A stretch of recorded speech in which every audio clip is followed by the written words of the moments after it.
in too many incidences, we don't understand the power of authenticity. I believe if we understood the power of authenticity, we wouldn't be busy trying to be like everybody else or trying to do it like everybody else. We would understand the power in being authentic, the power in, appreciating someone else's skills, someone else's abilities, but understanding what God has uniquely blessed us to do and how He's blessed us to be able to do it.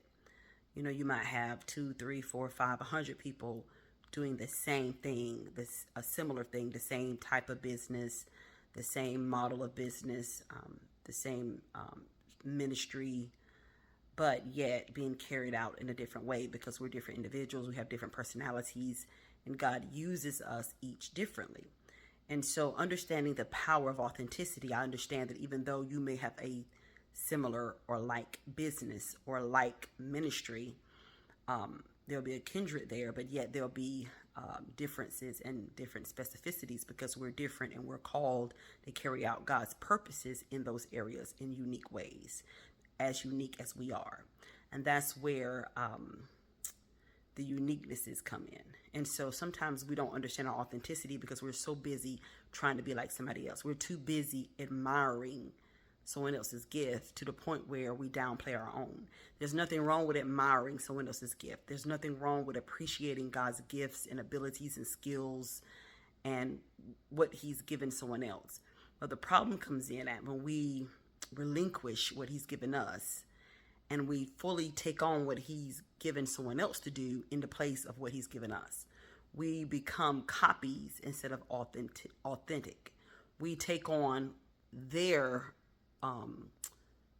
version of what God has called them to do, and we try to fit it into what God has given us, and that's not always accurate. And so we have to be true to what God has given us, the way He has given it to us, because it's true that we may be doing the same thing, but it's not always carried out the same way. And so if God has given it to you, it's not necessarily carried out that way. So sometimes we're trying to carry out what God has given us the same way He's given it to somebody else to carry it out. And so the power and authenticity is God has given it to you to carry it out the way He's given it to you to carry it out. And I may learn from you. I may learn from your mistakes. I may learn from your successes. But yet and still, I have to understand that what God has put in me, what God has put in you is worthy to be carried out. Because there's an authenticity. There's a specificity that God has put upon your life, your ministry, your work, your skills, whatever it is He has blessed and graced your life with, and your life's work and all that it entails. There's an authenticity that rests upon that God has breathed upon, and the mark of God and the hand of God is upon that work to be carried out for His glory, whether it's your natural work, whether it's what He's called you to do spiritually, your purpose, your life's work, your life's purpose from God.